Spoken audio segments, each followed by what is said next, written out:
একদম শেষ প্রশ্ন আমার তোমার কাছে, তোমার জীবনে একটা খুব মানে আচ্ছা কখনো কোনো মানে মৃত্যুদণ্ড হয়েছে, লাইফ সেন্টেন্স হয়েছে এরকম মানে কিছু?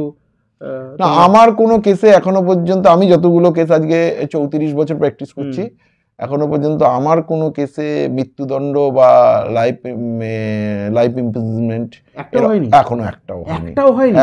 আইনে কিন্তু আপনার সুরক্ষা ছত্রে ছত্রে বর্ণিত আছে, আপনি সেই সুরক্ষার এক্সারসাইজ করতে পারেন না সম্ভবত আপনার অজ্ঞতার কারণে, এবং সেই জন্যই আমাদের এই প্রতিবেদন। আমরা একজন লার্নেড অ্যাডভোকেটকে, সিনিয়র অ্যাডভোকেটকে আমরা নিয়ে এসেছি, এবং তার মাধ্যমে আমরা আপনার কি সুরক্ষা সেই বিষয়টা আপনাকে বোঝানোর চেষ্টা। এমনও তো প্রচুর মামলা, যা মার্ডার কেস, রেপ কেস, যাতে আসামি বেল পেয়েছে, পরবর্তীকালে বিচার প্রক্রিয়া চালিয়ে তার সাজা হয়ে গেছে। 498-এ আইপিসি এটার অপব্যবহারের একটা চূড়ান্ত নিদর্শন অনেক সময় দেখা যায়, এবং সেটা নিয়ে সব থেকে বেশি ডিল করো কিন্তু তোমরা। 498-এ যদি কেউ মনে করেন কোনো মানুষের বিরুদ্ধে কেউ 498-এ কেস করবেন, তাহলে কি সঙ্গে সঙ্গে পুলিশ তাকে তুলে নিয়ে অ্যারেস্ট করবেন, বা বিষয়টা একটু বলো না। বেস্ট বেকারি কেসে বাদীর মানে মহিলার 1 বছরের জেল হয়েছিল, যে কমপ্লেন করেছিল, মানে ফলস কমপ্লেন করার জন্য, সাক্ষী না দেওয়ার জন্য। পক্সো একটা 2012 সালে সম্ভবত অ্যামেন্ডমেন্ট হয় পক্সো অ্যাক্টের। পক্সো অ্যাক্ট একটা অত্যন্ত গুরুত্বপূর্ণ আইন বটেই, মানে শিশুদের যৌন হেনস্থা থেকে বাঁচানোর জন্য। এর থেকে তো গুরুত্বপূর্ণ কিছু হতেই পারে না। কিন্তু খুব দুর্ভাগ্যজনকভাবে একটা জিনিস লক্ষ্য করা যায়, এটারও মিসইউজ হয়, অনেক ক্ষেত্রেই হয়, হচ্ছে, এটারও মিসইউজ হচ্ছে।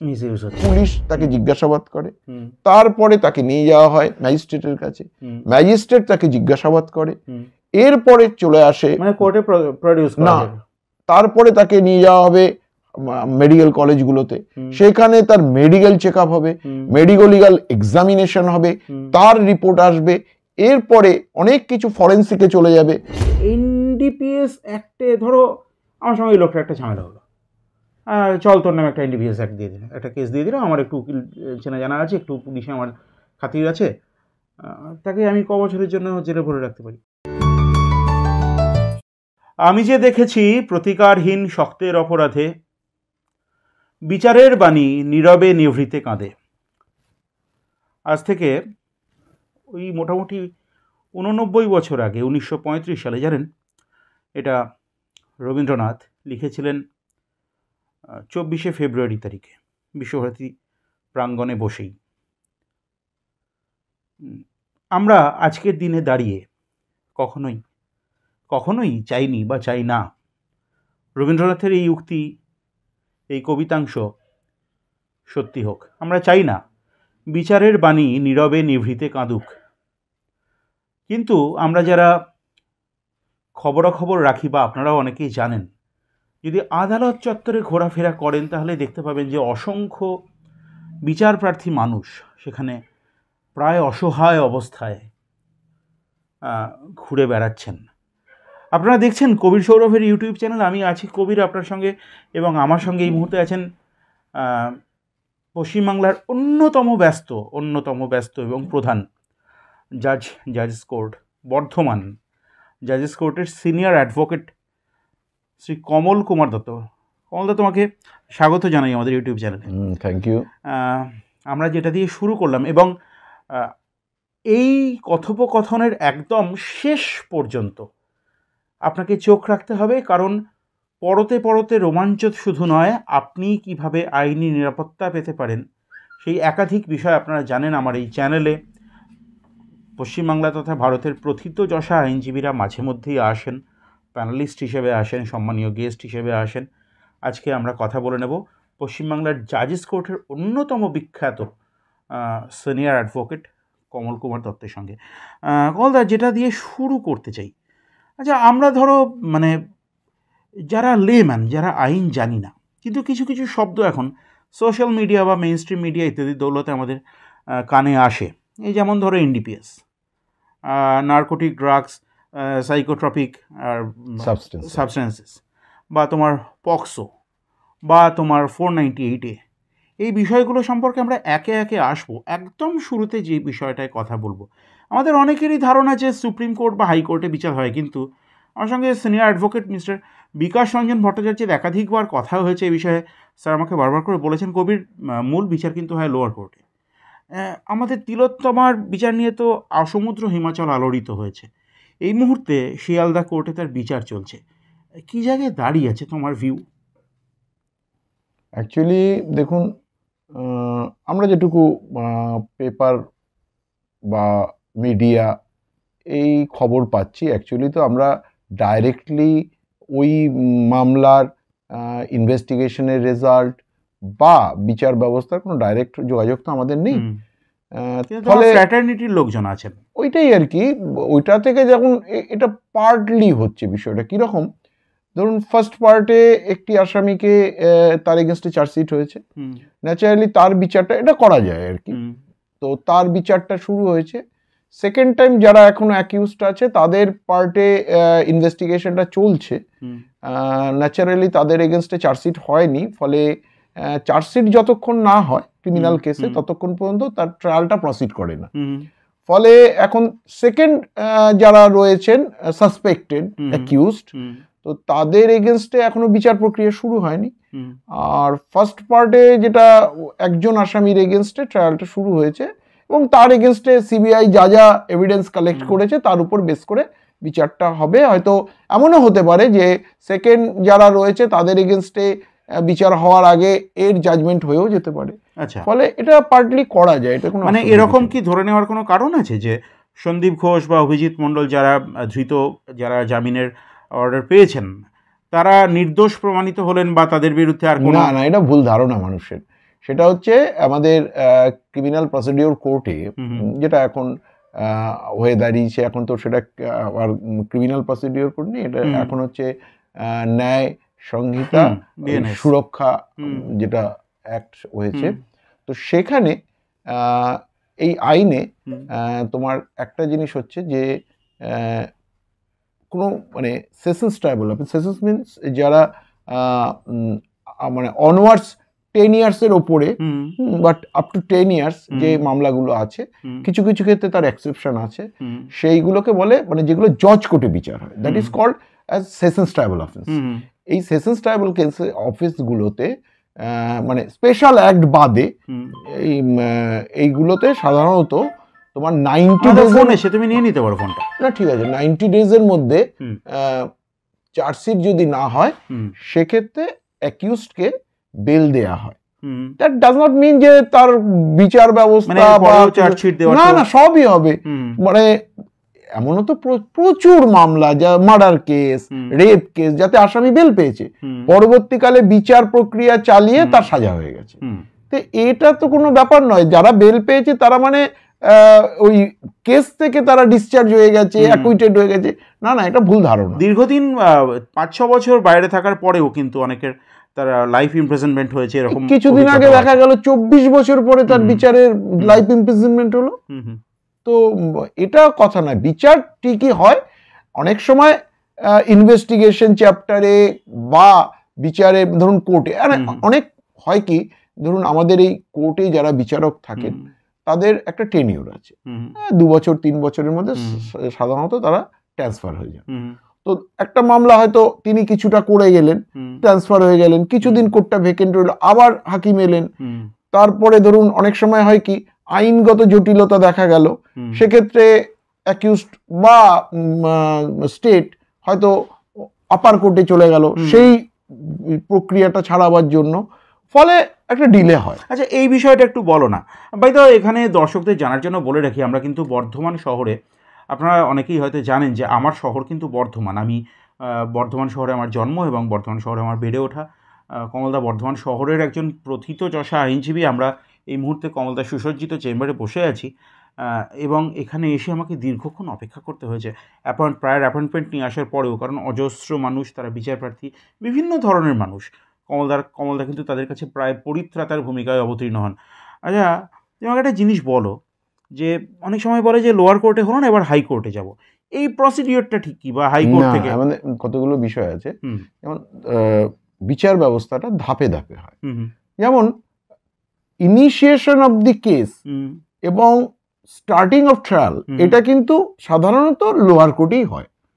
মানে লোয়ার কোর্ট মিনস আমার ডিস্ট্রিক্ট কোর্টগুলোতে বা সাব ডিভিশনের কোর্টগুলোতে। এবার একটা মার্ডার কেস, সেটা হলো আমাদের ডিস্ট্রিক্ট জাজেস কোর্ট। এখানে আইদার অ্যাকুইটেড হলো কিংবা কনভিকশন হলো, তার এগেনস্টে যদি অ্যাপিল করতে চাও তাহলে তোমাকে অনারেবল হাইকোর্টে যেতে হবে। তার মানে কি স্টেপিংটা হয়ে গেল এর এগেনস্টে আইদার অ্যাকুইটেড কিংবা কনভিকশন। ওকালতনামাও কি পরিবর্তন হয়ে যায় হবে। এবার আমি লোয়ার কোর্টে আছি, হাইকোর্টে তো আমাদের অন্য লয়ার ওনারা করে না, চাইলে তার নতুন করে পাওয়ার দিতে হয়, এটা সিস্টেম এইভাবে এগোয়। মানে আমি কোনো মামলা আমি মনে করলাম এটা ঠিক আছে, এটা আমি হাইকোর্ট থেকে শুরু করবো না, এরকম হবে না। ঠিক, একদম ঠিক। আচ্ছা, এবার আমি একটা বিষয়ে আসতে চাইবো। আমরা কয়েকটা বিষয় দেখতে পাই, মানে প্রত্যেকটা আইনের তো অপব্যবহার অনেক হয়। 498 খুব 498 একটা অত্যন্ত আইপিসি, এখন বিএনএসএ কি আমি জানি না সেটা, যদিও 85 হয়েছে। আচ্ছা, 498 আইপিসি, এটাতে এটার অপব্যবহারের একটা চূড়ান্ত নিদর্শন অনেক সময় দেখা যায়, এবং সেটা নিয়ে সব থেকে বেশি ডিল করো কিন্তু তোমরা। 498 যদি কেউ মনে করেন কোনো মানুষের বিরুদ্ধে কেউ 498 কেস করবেন, তাহলে কি সঙ্গে সঙ্গে পুলিশ তাকে তুলে নিয়ে অ্যারেস্ট করবেন, বা বিষয়টা একটু বলো না। দেখুন, হাউসওয়াইফের উপর ফিজিক্যাল অ্যান্ড মেন্টাল টর্চার, এটা মানে হয়ে আসছে, হচ্ছে না তা নয়, হয়ে আসছে। এখন যে কোনো জিনিসের না একটা যেমন সোজা দিক আছে, তার উল্টো দিকেও একটা আছে।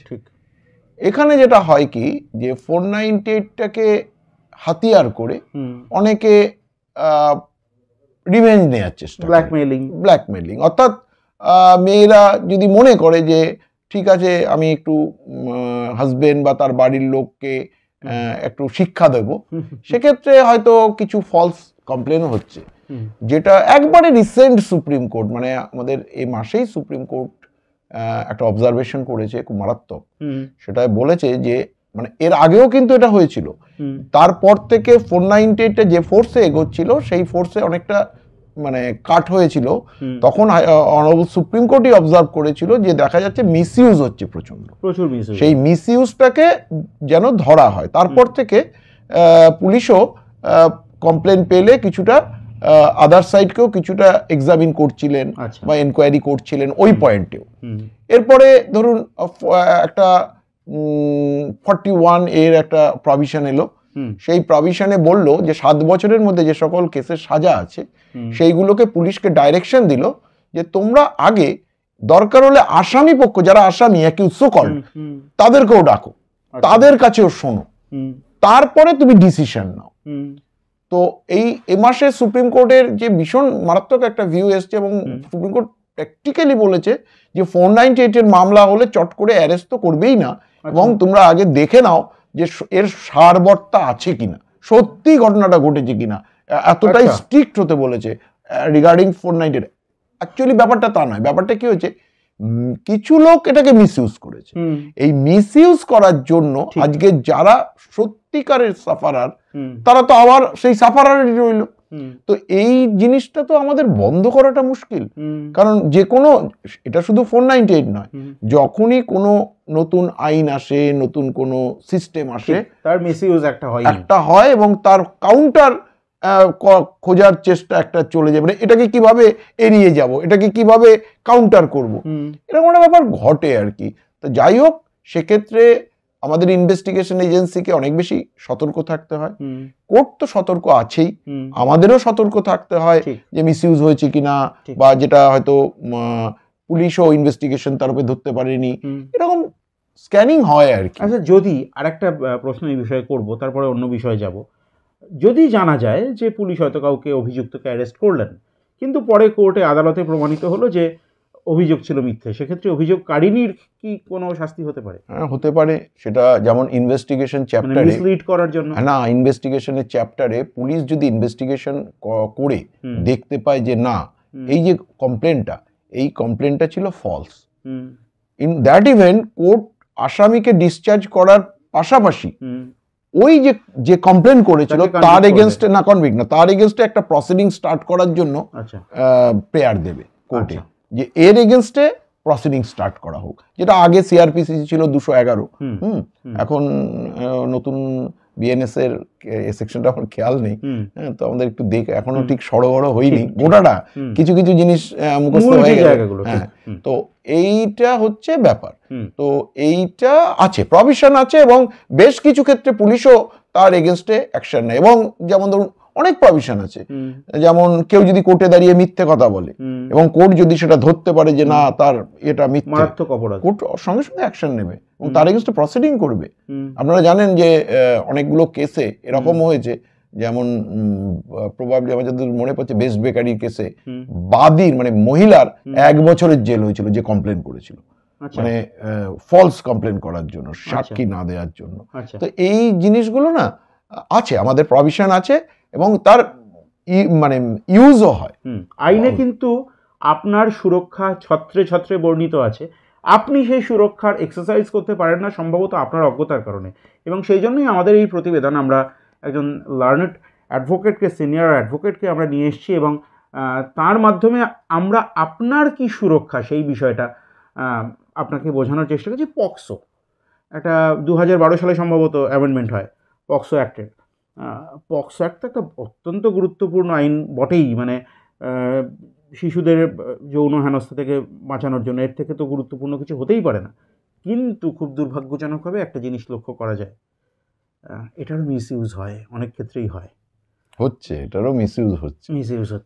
আদালত কি সেই বিষয়টাকে কোনো? অবশ্যই আদালত, দেখুন পক্সো কেস প্রতিদিন আমাদের বর্ধমান আদালতের কথা বলতে পারি, প্রতিদিন কেসের ট্রায়াল হচ্ছে, প্রায় দিনই জাজমেন্ট হচ্ছে। তো সবসময় যে সাজাই হবে তার কোনো মানে নেই। পক্সো কেসে প্রচুর অ্যাকুইটেড হচ্ছে, কারণ কোর্ট বিচার করে দেখছে যে না, মিথ্যে বলবো না, তারা প্রমাণ করতে পারেনি। মিথ্যেটা তো বলাটা ঠিক নয়। অনেক সময় দেখা যায় যে মানে যেটা আইন, মানে এখানে জানেন তো বিষয়টা হচ্ছে যে আপনাকে অ্যাকর্ডিং টু ল আপনাকে সবকিছু প্রমাণ করতে হবে। এই প্রোটেকশনটা আছে বলেই আজকে মানুষ এখনো পর্যন্ত বিচার ব্যবস্থার কাছে এতটা কৃতজ্ঞ, কারণ প্রচুর মানুষ ফলসলি ইমপ্লিকেটেড হয়, কিন্তু তাদের মানে একমাত্র রক্ষাকর্তাই বলুন, তাদের বাঁচার রাস্তা বলুন আদালত। এবং আদালত অত্যন্ত সঠিকভাবে, পুঙ্খানুপুঙ্খভাবে এবং নিজের মেধাকে কাজে লাগিয়ে আফটার টেকিং অল এভিডেন্স ঠিক সূক্ষ্ম বিচারটা করে যে এইখানে সত্যি না মিথ্যা। এই যারা মিথ্যে কেসে ধরুন ইমপ্লিকেটেড হয়েছে তাদেরকে বাঁচানো বা তারা বেঁচে যাচ্ছে, ধরুন পক্সো হলেই তো ধরে নেওয়া যেতে পারে সাজা হয়ে যেতে পারে, কিন্তু দেখা গেছে যে না, যখন কেসটা স্টার্ট হয়েছিল তখন যে ধরনের একটা চিন্তা বা পরবর্তীকালে যত এগিয়েছে, যত ইনভেস্টিগেশন এগিয়েছে, তখন দেখা গেছে যে না, ঠিক যতটা ওরা বলেছিল ঠিক ততটা নয়। কারণ এগুলো অনেকগুলো স্টেপিং আছে। স্টেপিং কি?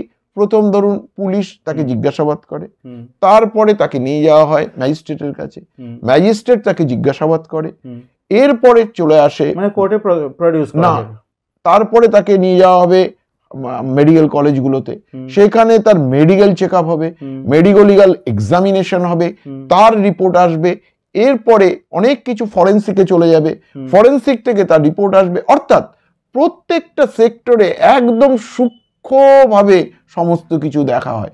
আসলে না জানলে মনে হয় কি হলো ব্যাপারটা, তা নয়, একদম মানে আতশ কাচের নিচে তাকে ছাকা হয়। মানে এইখানেই হচ্ছে ভারতবর্ষের বিচার ব্যবস্থায় সব থেকে বড় জায়গা, যে একজন আসামির প্রোটেকশনও সব সময় চিন্তা করা হয়। নট দ্যাট যে মামলা করলেই তার পক্ষেই শুধুমাত্র কোর্ট যাচ্ছে, তার পক্ষেই শুধুমাত্র জায়গায় দাঁড়িয়ে তুমি ভারতের বিচার ব্যবস্থার কথা বললে। আজকে আমরা ইন্টারভিউটা হয়তো কয়েকদিন পরে দেখা যাবে, তার মধ্যে কোনো ইভেন্ট হয়ে যেতেও পারে, কিন্তু আজকে আমরা দর্শককে বলেই রাখি, আজকে আমরা ইন্টারভিউটা শ্যুট করছি আজকে 18 তারিখ, 18ই ডিসেম্বর, এবং মাননীয় স্বরাষ্ট্রমন্ত্রী ভারতবর্ষের, আমি কোনো পলিটিক্যাল স্টেটমেন্টে যাচ্ছি না, কিন্তু তিনি বলেছেন, ভিডিও আছে, আমরা আপনাকে দেখাবো ভিডিও। এখন একটা কোট আনকোট অমিত শাহ বলছেন যে এখন একটা ফ্যাশন হয়েছে, তুমিও বোধহয় শুনেছ, এখন একটা ফ্যাশন হয়েছে আম্বেদকর আম্বেদকর আম্বেদকর আম্বেদকর। এতবার যদি ভগবানের নাম করা হতো তাহলে হয়তো আপনারা মুক্তি পেয়ে যেতেন। কোথাও গিয়ে কিন্তু কোনো মহলে এই আলোচনা চলছে যে আম্বেদকরকে বা সংবিধানকে কোথাও গিয়ে একটু অপমান করা হলো। এটাকে কিভাবে দেখছেন? দেখুন, আমি কোনো পলিটিক্যাল ব্যাপারও নয়, আমি কারোর দেখুন, প্রত্যেকটা মানুষ তার নিজস্ব চিন্তা ভাবনা দিয়ে কিছু কথা বলেন। কিন্তু এটাকে কি আদালত সংবিধানের অবমাননা বলা যায়? না, আমি সেই প্রসঙ্গে তো অবশ্যই আমি আসব না, কারণ তার বিষয়টা দেখার জন্য আমাদের আদালত রয়েছে বা সবাই রয়েছে। আমি তার বিচার করার বা তার কথাবার্তাকে সেইভাবে আমি ক্রিটিসাইজ করা বা কিছু, আমি ওই জায়গায় যাচ্ছি না। কিন্তু আমার যেটা, ওনারও যেমন একটা মতামত আছে, আমারও একটা তেমনি মতামত আছে। যে সময় ওপর আম্বেদকর সংবিধান লিখেছিলেন বা সংবিধানের প্রণেতাই আমরা বলতে পারি, এবং ওনার চিন্তা ভাবনা, আজকে আমরা সেই সংবিধান পড়লে আমরাই তো অবাক হয়ে যাই যে কত মেধা, কত চিন্তা ভাবনা, কোন জায়গায় দাঁড়িয়ে একটা যে কোনো আইন যখন প্রণয়ন করা হয় তখন তার আর্থসামাজিক অবস্থাটা অনেক বেশি ডিপেন্ড করে।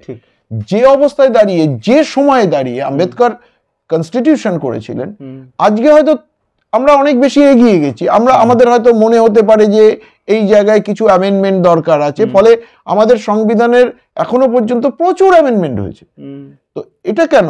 টাইম টু টাইম আমাদেরকে সোশ্যাল ইম্প্যাক্ট এবং সামাজিক অবস্থাটা দেখে আমাদের যদি মনে হয় যে না, এই জায়গাটাকে আরো বেশি ফ্লেক্সিবল করতে হবে, আরো বেশি কঠিন করতে হবে, সেগুলো অ্যামেন্ডমেন্ট। কিন্তু আমরা তো এটা বলতে পারি না সময় দাঁড়িয়ে, ওই জায়গায় দাঁড়িয়ে যে মেধার পরিচয় উনি দিয়েছেন, আমরা অবভিয়াসলি তাকে মানে হ্যাটস অফ, এবং আমরা মনে করি যে মানে অত্যন্ত মানে কি বলবো, মানে অপূর্ব এক মেধার আমরা পরিচয় সংবিধান যিনি প্রণেতা তার কাছ থেকে পেয়েছি।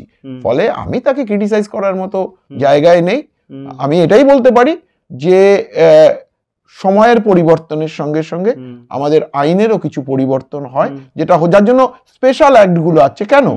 এটাই তো সময়ের পরিবর্তনের সঙ্গে এই পরিবর্তনটাকে ম্যাচ করানোর জন্য। অর্থাৎ আমি যদি নিজেকে সময়ের সঙ্গে অ্যাডাপ্ট করতে না পারি, তাহলে আমাকে বিলুপ্ত হতে হবে, ডারউইনের মতবাদ। ঠিক তেমনি এই সংবিধান বলুন, যে কোনো আইন বলুন, আমাদের আইপিসি যখন ছিল তখনও তার অ্যামেন্ডমেন্ট হয়েছে, কিন্তু স্ট্রাকচারটা তৈরি হয়েছে তখন। অবভিয়াসলি একটা স্ট্রাকচার তৈরি করা চারটিখানি কথা না। আপনি দেখুন যে আইপিসি, আজকে যে বিএনএস হলো, তার তো ম্যাক্সিমামটাই তো আইপিসি। একদমই, হয়তো সামান্য কিছু এদিক ওদিক হয়েছে, তাহলে বেসিক স্ট্রাকচার তো উল্টে দিতে পারেনি কেউ। মানে যার যে ভিত্তিটা, সেই ভিত্তিটাই রয়েছে। কিন্তু তাহলে ওই যে লোকগুলো যারা এই ভিত্তিটা স্থাপন করেছিলেন, ভাবুন তাদের মেধার কথা, তাদের চিন্তা ভাবনার কথা, তারা কোন সময় দাঁড়িয়ে এই যে চিন্তাটা করেছিল তা আজ পর্যন্ত সেটা কন্টিনিউ করছে। তো এটার জন্য আমার মনে হয় সমালোচনার কোনো জায়গা নেই, প্রয়োজন হলে আমাকে সেটা এগিয়ে নিয়ে যেতে হবে। 1985 সালে একটা আইন সম্ভবত প্রণয়ন হয়েছিল, এনডিপিএস, আমি যদি খুব ভুল না করি। 40 বছর পরে গিয়ে এনডিপিএস একটা ভয়ঙ্কর মহামারীর জায়গায় এলো, এবং আমি যদি খুব ভুল না করি, মাঝখানে কিন্তু আদালতকে এরকম অবজারভেশনও দিতে শোনা গিয়েছিল, দেখা গিয়েছিল যে পুলিশকে কিন্তু উদ্ধার হওয়া জিনিসপত্র তার তালিকাও দিতে হবে, আমি যদি খুব ভুল না করি। এনডিপিএস অ্যাক্টে ধরো আমার সঙ্গে এই লোকটা একটা ঝামেলা হলো, চল তোর নামে একটা এনডিপিএস অ্যাক্ট দিয়ে দিল, একটা কেস দিয়ে দিল, আমার একটু উকিল চেনা জানা আছে, একটু পুলিশে আমার খাতির আছে, তাকে আমি ক বছরের জন্য জেলে ভরে রাখতে পারি? না, এরকম কিছু করা যায় না। এরকম তো মাঝখানে একটা একদমই ভুল ধারণা। আচ্ছা, এরকম প্রথমত কোনো ইন্ডিভিজুয়াল পার্সন এনডিপিএস এর কেস করতেই পারবে না। আচ্ছা, কে পুলিশ করবে? এটা পুলিশ করবে। আচ্ছা, এবার অনেকগুলো ব্যারিকেড আছে। পুলিশ চাইলে, মানে কোনো পুলিশ অফিসার যদি মনে করে আমি একটা এনডিপিএস করব, সেও পারবে না। আচ্ছা, কারণ এই এনডিপিএস এর একটা কেস স্টার্ট করতে গেলে যে ধরনের বাইন্ডিংস এনডিপিএস এ আছে, অর্থাৎ সে একা কিছু করতে পারবে না, তার উপরওয়ালার পারমিশন নিতে হবে, তার উপরওয়ালাকে টাইম টু টাইম জানাতে হবে, অ্যাকর্ডিং টু ল তাকে আসতে হবে, ভিডিওগ্রাফি করতে হবে। তো এই যে তাছাড়া মানে ব্যাপক ম্যাজিস্ট্রেটকে ডাকতে হবে। আচ্ছা, হ্যাঁ, মানে কিন্তু এই যে মাঝখানে কোনো এক রাজনৈতিক নেতা, আমি নাম করব না, তাকে একটা খুব আমি জানি না সেটা সত্যি কি মিথ্যে, তিনি এই এক্সারসাইজ করেন কিনা বা এই প্র্যাকটিস করেন কিনা, কিন্তু উত্তেজনার মুহূর্তে তাকে ক্যামেরার সামনেই বলে ফেলতে শোনা গিয়েছিল, গাঁজা কেস দিয়ে দেবো, পাতা। না, তো এটা অ্যাকচুয়ালি দেখুন, এগুলো বলে অনেকেই হ্যাঁ, যে এরকম করে দেবো, এই করে দেবো, সেই করে দেবো, মানে খুবই রেয়ার ঘটনা, মানে পার্সোনালি কেউ কিছু করতে পারবে না, এটা আমি আপনাকে বলে দিচ্ছি, আপনি অ্যাসিওর করছি। এবার দেখুন, অ্যাডমিনিস্ট্রেশন যদি মনে করে আমি করব, সেটা তো অন্য জিনিস, কিন্তু সাধারণত অ্যাডমিনিস্ট্রেশন এ ধরনের কাজ হয়তো বা করে না, আর যদি কোনো হয় সেটা আমরা তো প্রসিডিওরাইজ চলি, তো ন্যাচারালি আমরা যারা ডিফেন্সে কাজ করি, আমরা এনডিপিএস এ প্রচুর মামলা করছি, প্রচুর, এখন তো ব্যাপক মামলা চলছে, তো সেই ট্রায়াল করতে গিয়ে দেখেছি মানে এত ছাকনির মধ্যে পড়ে যায়, যার ফলে এনডিপিএস কেসে মানে এখনো পর্যন্ত আমি যদি 50টা কেস করে থাকি, তাহলে আমার 49টা কেসেই খালাস হয়ে গেছে। আচ্ছা, আমি কমলদা তোমাকে একটা শেষ দিকে একদম চলে এসেছি আমরা কথোপকথনের। এই শীতের সন্ধ্যায় কিন্তু কমলদার এবার একটা ইনভিটেশন রয়েছে, সেখানে তিনি যাবেন, অতএব খুব বেশিক্ষণ আটকে রাখা যাবে না। আমি 2-4টে ব্যক্তিগত প্রশ্ন দিয়ে শেষ করব। তার আগে একটা, যেটা এনডিপিএস অ্যাক্টে আমি শুনেছি, এটা আমার শোনা কথা, তুমি ঠিক ভুল বলতে পারবে, যে ট্রায়াল ছাড়া বিনা বিচারে দীর্ঘদিন আটকে রাখার একটা প্রভিশন নাকি রয়েছে, এমনটা কি সত্যি? না, এটা না, আমি বলি, প্রথমত আমাদের এই যে বললাম যে 3 মাস অর্থাৎ 90 ডেজের মধ্যে চার্জশিট না দিলে যে বিষয়টা, কিন্তু এনডিপিএস এর ক্ষেত্রে সেটা হচ্ছে 6 মান্থস। আচ্ছা, মানে অর্থাৎ 6 মান্থস টাইম দেওয়া হয় পুলিশ মানে ইয়েকে চার্জশিট দেওয়ার জন্য, চার্জশিট দেওয়ার জন্য ইনভেস্টিগেশন এজেন্সিকে। তো 6 মান্থস তো অটোমেটিক তাকে থাকতে হবে যদি কমার্শিয়াল হয়। এখানে আবার দুটো ভাগ আছে, একটা হচ্ছে কমার্শিয়াল কোয়ান্টিটি, একটা হচ্ছে জেনারেল নর্মাল কোয়ান্টিটি। এই নর্মাল কোয়ান্টিটির এটা কিন্তু 90 ডেজ 60 ডেজ এরকমের 60 ডেজের মধ্যে আছে, কিন্তু সেক্ষেত্রে কোর্ট ইচ্ছে করলে বেল দিলেও দিতে পারে, আচ্ছা, লোয়ার কোর্টগুলো। কিন্তু কমার্শিয়াল কোয়ালিটিতে মানে কোয়ান্টিটিতে সাধারণত লোয়ার কোর্টের বেল দেওয়ার কোনো পাওয়ার নেই, এবং লোয়ার কোর্ট যদি বেল দেয় সেকশন 37 অফ দি এনডিপিএস অ্যাক্টে এখানে কতগুলো বাইন্ডিংস আছে। এই বাইন্ডিংস হচ্ছে যদি লোয়ার কোর্টকে বেল দিতে হয়, তাহলে লোয়ার কোর্টকে অবজার্ভ করতে হবে যে এই ঘটনাটা মিথ্যে ঘটনা, তাহলে যেটার ইনভেস্টিগেশনই শেষ হলো না, যে কেসটার এখনো কিছু বিচারই হলো না, তাকে কখনোই লোয়ার কোর্ট বলবে না যে এটা মিথ্যে ঘটনা। তো ফলে তার বাইন্ডিংসের জন্য সাধারণত কমার্শিয়াল কোয়ার্টিতে লোয়ার কোর্টে বেল পাওয়া যায় না, আচ্ছা, সেখানে হাইকোর্ট যেতে হবে। এবার হাইকোর্টে গেলেও হাইকোর্ট চট করে এনডিপিএস অ্যাক্টের মতো অ্যাক্টে চট করে বেল দিতে চান না, যদি না খুব একেবারে খুব ব্লান্ডার কিছু থাকে। তাহলে সেক্ষেত্রে কি হয়? সেক্ষেত্রে বিচার চলবে, এবং ততদিন তাকে বিহাইন্ড দ্য বার থাকতে হবে। হ্যাঁ, অবশ্যই থাকতে হবে, কারণ মানে seriousness of the NDPS act তোমরা তো বুঝতে পারছো। কিন্তু কমার্শিয়াল ব্যাপার যদি হয় সেক্ষেত্রে তো আরো অবশ্যই। শাহরুখ খানের ছেলেকে মূলত বোধহয় যে ক্ষেত্রে আরিয়ান খানকে, না সেটা বোধহয় কমার্শিয়াল কোয়ান্টিটি প্রমাণিত হয়নি, এনডিপিএস অ্যাক্টই ছিল সম্ভবত।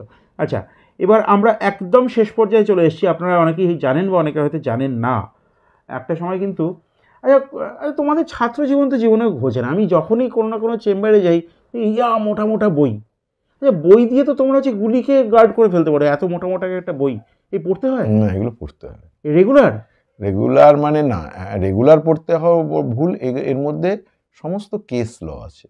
এই কেস লগুলো হচ্ছে আমাদের এক একটা মামলায়, ধরো কোনো একটা মামলায় প্রত্যেকটা মামলার সিকোয়েন্সই তো আলাদা, তার ফ্যাক্টস আলাদা, তার সার্কামস্টেন্স আলাদা।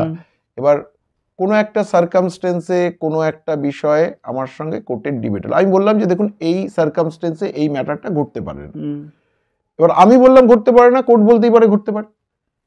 এক্ষেত্রে আমাদের সব থেকে বেশি প্রাধান্য পায় হচ্ছে honourable high court, honourable supreme court, বিভিন্ন, নট অনলি দ্যাট যে আমাদের ক্যালকাটা হাইকোর্ট, যে কোনো বম্বে হাইকোর্ট হতে পারে, দিল্লি হাইকোর্ট হতে পারে, আমাদের মধ্যপ্রদেশ, অন্ধ্রপ্রদেশ, যে কোনো পার্ট, তারা কি অবজার্ভ করেছে ওই সার্কামস্টেন্সে, এইটা তখন কাজে লাগানো হয়। আচ্ছা, সুপ্রিম কোর্ট তাই লেখা থাকে, একদম তাই আছে, প্রত্যেকটাই হচ্ছে observation and case law of the. সময় পাও কখন, মানে সকাল থেকে? না, এগুলো বলি, এগুলো সময় মানে এটা কিছুটা ক্রোনোলজিক্যালের মতো। কিরকম? যে আমার মার্ডার কেসের কিছু রেফারেন্স দরকার, তা আমার এখানে যেমন সমস্ত আছে, at the same time murder কেসও আছে।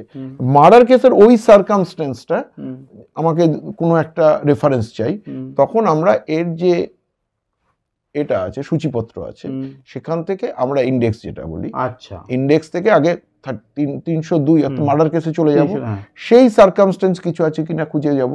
হ্যাঁ, একটা এখানে যেমন একটা ইয়ারে 4টে করে বই আছে, তা আমি যখনই ইন্ডেক্সে আসব তখন ওই ইন্ডেক্স থেকে পেয়ে যাব, আছে দেখলাম আমার যে না 2015-তে নেই, আমি 16-তে চলে যাব, 16-তে নেই আমি 17-তে চলে যাব। আর এখন আবার একটা অনেক বেশি সুবিধা হয়ে গেছে, কারণ অনলাইনে আমরা ওই পয়েন্টের উপর সার্চ করলে আমাকে অনেক কিছু দেখিয়ে দেবে। 302 বলাতে মনে পড়লো, এই প্রশ্নটা করতামই, আমার এটা আগ্রহ যে ভারতীয় দণ্ডবিধির 302 নম্বর ধারা অনুযায়ী আপনাকে যাবজ্জীবন অথবা ফাঁসির আদেশ শোনানো হলো, তারপরে ব্যাকগ্রাউন্ডে মিউজিক বাজলো, নায়ক নায়িকার হয় বিচ্ছেদ নাহলে মিল। আচ্ছা, কোর্টরুম ড্রামা তো যুগে যুগে সিরিয়াল বা সিনেমার ক্ষেত্রে একটা অন্যতম গুরুত্বপূর্ণ বিষয়, বাস্তবেও কি তাই ওইভাবেই হয়? একদমই না। সিনেমায় আমরা যে ধরনের বিষয়টা দেখি সেটা হয়তো 5 মিনিট দেখাবে কি 10 মিনিট দেখাবে, গোটা বিষয়টাকে দেখায়, ফলে এটা একটা অদ্ভুত রকমের বিষয় দেখায়। হ্যাঁ, জেরা ওরকম হয়, জেরা হয়, কিন্তু বিচার ব্যবস্থাটা ওইভাবে না। যেমন দেখবে কেউ হয়তো বললো আমি অমুককে সাক্ষী দিতে চাই, সাক্ষী নিয়ে আসলাম, সঙ্গে সঙ্গে ডেকে নিল, সাক্ষী হয়ে গেল। বিষয়টা এরকম নয়। ইনভেস্টিগেশন চ্যাপ্টারে পুলিশ ডিসাইড করে যে কারা কারা এই কেসে সাক্ষী হবে। আচ্ছা, বেশ, তারা তো হলো এরকম গড়াদের ভেতরেই রাখা হয়, গড়াদের ভেতরে রাখা হয় না। সাক্ষী সবসময় বাইরে ওপেন এজলাসে, আমি যারা অ্যাকিউজ সবসময় মানে কোর্টের ভেতরে যে লকআপ থাকবে তার মধ্যে থাকবে। আচ্ছা আচ্ছা, এটা নিয়ম। আবার যারা বেলে আছে তারা বেরিয়ে যাবে, যখন ট্রায়ালে আসবে তখন তারা ওইখানে থাকবে। আচ্ছা আচ্ছা আচ্ছা, একটা অভিযোগ তোমাদের বিরুদ্ধে খুব শোনা যায়, দেখ ওরা কিন্তু কোর্টে খুব ঝগড়া করছে কিন্তু বাইরে বেরিয়ে চা খাবে, তোমাদের এখন ঝগড়াঝাটি? না, এইটা দেখো, এইটা বলি আমরা যখন যে কেসে যখন যে ক্লায়েন্টের হয়ে কাজ করি ওটাই আমাদের মূল বিষয়, এটা প্রফেশনালিজম। কিন্তু সেই লয়ারের সঙ্গে ওই মামলা করার সময় আমার হয়তো তর্ক বিতর্ক অনেক কিছু হতে পারে, কিন্তু তার সঙ্গে আমার পার্সোনাল কোনো গ্রাজ নেই। সেটাই, সে মামলা করতে গিয়ে তাকে আমি রেয়াত করব না, কোনো মতেই না। কিন্তু বাইরে বেরিয়ে চা খেলে তখন তো আমার মামলাটা নেই, তখন তো আমরা ইন্ডিভিজুয়াল, আমরা বন্ধু, সেটা অন্য। কিন্তু আমাদের সেই মামলা নিয়ে তার সঙ্গে কখনো আমার সঙ্গে তার কোনো কথাবার্তা এসব হবে না। কমলা কিন্তু অত্যন্ত ভালো একজন নৃত্যশিল্পী ছিলেন এবং আবৃত্তি করতেন, আমি যদি খুব ভুল না করি। আচ্ছা, এখন আর প্র্যাকটিসের সময় পাও না? না, কলেজ লাইফ, ছাত্র লাইফ আর এখন দুটোর মধ্যে আকাশ পাতাল তফাৎ। নাচ তো একজন মানে পুরুষ মানুষের ক্ষেত্রে একটা খুব আউট অফ দ্য বক্স একটা বিষয়। গান করেন পুরুষ মানুষ, আবৃত্তি করেন, নাচও নিশ্চয়ই করেন, কিন্তু গড়পড় তো একজন পুরুষ মানুষ নাচ নৃত্যশিল্পী না। এটা বলি, এবার ব্যাপারটা কি জানো তো, ব্যাপারটা হচ্ছে যে নৃত্য ব্যাপারটা এরকম পুরুষ বা মহিলা নয়, এটা কিছুটা কি বলবো, যে কোনো মানুষের ভেতরে একদম, এবং মানুষ চিন্তা ভাবনা বা তাকে মানে এক্সপোজ করার ব্যাপার। আমি যেটা বলতে চাইলাম যে জেনারেলি খুব হাইয়েস্ট অ্যাপেক্স লেভেলে না হলে বিরজু মহারাজের কথা আমি যদি বলি, বা এরকম যদি আমি বলি, উদয় শঙ্করের কথা আমি যদি বলি, আমি সেসব ছেড়ে দিলাম। সাধারণত মানে নাচটা ধরে না হয় মেয়েরাই একটু নাচ করবেন এরকম। তো তুমি এরকম প্রতিভাবান একজন নৃত্যশিল্পী ছিলে, সেই জায়গায় নাচটা ছেড়ে দিতে কষ্ট হলো না? না, আসলে ওই যে বললাম কালচারাল অ্যাক্টিভিটিস, যখন আমি কলেজ লাইফে ছিলাম তখন প্রচুর মানে প্রোগ্রাম, প্রচুর নাটক, এমনকি আমরা ক্যালকাটা ইউনিভার্সিটিতেও নাটক করেছি। আমি বিভিন্ন পলিটিক্যাল সমস্ত মঞ্চে, যেখানে আমাদের 40,000 50,000 দর্শক, সেখানেও নাটক করেছি। ওরে বাবা! হ্যাঁ, তো সেই সব বিষয়টা অন্য, মানে একটা প্রেক্ষাগৃহে 1200 লোক 1600 লোক, আর অথচ আমরা কোনো একটা ওপেন এয়ারে, এবং যেখানে একটা মিটিং আছে, ধরুন পার্টির মিটিং আছে, সেখানে এমনও সব আছে যেখানে 40,000 50,000 লোক আসে, তো সেইখানেও নাটক করেছি। তো মানে ওই সময় একটা বেশ ছিল, এনথু ছিল। আর এখন যখন আমি আমার প্রফেশনে চলে এসেছি, তখন ওই লাইফটাকে কিছুটা বাদ দিতে হয়েছে, ঠিক, কিছু করার নেই।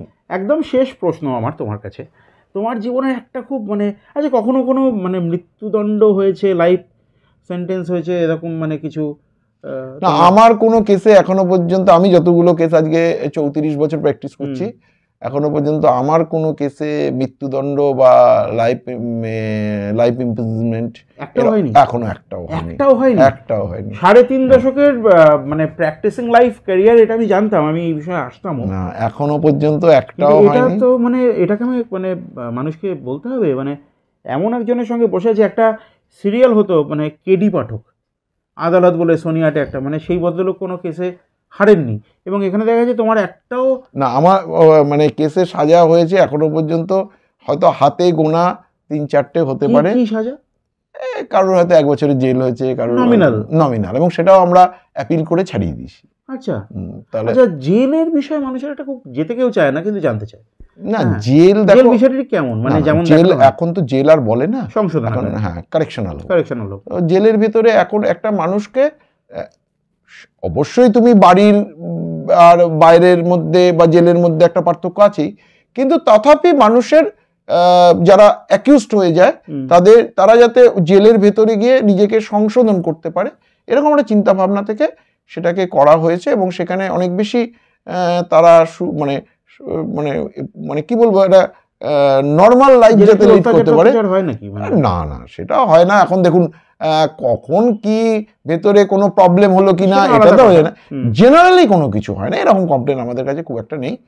আর তোমাকে তো জেল ভিজিটে যেতে হয়েছে কখনো? না, আমি জেল ভিজিটে কখনো যাও না। আচ্ছা, আমার একদম শেষে আমরা পৌঁছে গিয়েছি এই কথোপকথনের। আমার বিশ্বাস এই কথোপকথন আপনাদেরকে অনেকটা মানে সাহায্য করবে আপনার আইনি অধিকার সম্পর্কে সচেতন করতে। আপনাদের কোনো প্রশ্ন থাকলে নিশ্চয়ই আপনারা কমেন্ট বক্সে সেই প্রশ্ন করবেন, এবং সেই প্রশ্ন আমরা চেষ্টা করব অ্যাডভোকেটের কাছে, লার্নেড অ্যাডভোকেটের কাছে পৌঁছে দেওয়ার। আমার একদম শেষ বক্তব্য তোমাকে বলবো আমার দর্শকের কাছে, যে কেউ যদি নিজের আইনি অধিকারকে সঠিকভাবে এক্সারসাইজ করতে চায়, তার প্রাথমিক কী দিকগুলো তার মাথায় রাখা উচিত? প্রথম, যে কোনো মানুষ যদি মনে হয় সে ডিপ্রাইভড হচ্ছে, কিংবা সে কোনো জায়গায় কোনোভাবে তাকে মেলাইন করা হচ্ছে, অ্যাসাল্ট করা হচ্ছে, যে কোনোভাবে একটা তার বিরুদ্ধে কোনো একটা কিছু ষড়যন্ত্র হচ্ছে, যাই হোক, তাকে দেখতে হবে যে সে কেন, তার বিরুদ্ধে তার দোষটা কোথায়, বা সে কি করেছে যার জন্য তাকে এই ধরনের, যদি কিছুই না করে তাহলে তার জন্য তাকে অবশ্যই প্রথমে প্রাথমিকভাবে তাকে একটা পুলিশ স্টেশনে গিয়ে একটা কমপ্লেন লজ করতে হবে। যদি পুলিশ স্টেশনে সে বিচার না পায়, তাহলে আদালতে, না, নেক্সট স্টেপ হচ্ছে এসপি অফিস, অর্থাৎ সুপারিনটেন্ডেন্ট অফ পুলিশকে জানাতে হবে। যদি সেখানেও না হয়, তখন সে কোর্টে আসবে। আচ্ছা, এবং কোর্ট অবশ্যই দেখে বিষয়টা। হ্যাঁ, এবং এখন তো নতুন নিয়মও হয়ে গেছে, এখন কোর্টে এলেই তোমার মামলা হবে তা নয়, কোর্টও সঙ্গে সঙ্গে এটাকে আগে এনকোয়ারি করবে। এনকোয়ারি করে পুলিশকেই দায়িত্ব দেবে, যেটা এনকোয়ারি করো তো করে আমাকে রিপোর্ট দাও, সেই রিপোর্ট পুলিশ আবার কোর্টকে দেবে, কোর্ট তার উপর আবার দেখবে আমাকেও, মানে যে করছে কমপ্লেন তাকেও, যে পুলিশ এই রিপোর্ট দিয়েছে, আপনার কি বক্তব্য বলুন। সবটা শুনে কোর্ট যদি মনে করে যে না, ছেলেটি ঠিক বলছে, বা লোকটি ঠিক বলছে, বা মহিলা ঠিক বলছে, তখন সেটি কেস হয়ে বেরিয়ে যাবে। অনেক ধন্যবাদ তোমাকে সময় দেওয়ার জন্য। আমরা এতক্ষণ কথা বললাম পশ্চিমবাংলার অন্যতম ব্যস্ত জাজেস কোর্ট, বর্ধমান জাজেস কোর্টের সিনিয়র অ্যাডভোকেট কমল কুমার দত্তের সঙ্গে, এবং জেনে নিলাম আইনের খুঁটিনাটি, এবং এই রকম আরও একাধিক নিত্য নতুন বিষয়ে, নিত্য নতুন আপডেটস পাওয়ার জন্য, কন্টেন্টস পাওয়ার জন্য আপনার চোখ থাক কবির সৌরভের ইউটিউব চ্যানেলে। নমস্কার।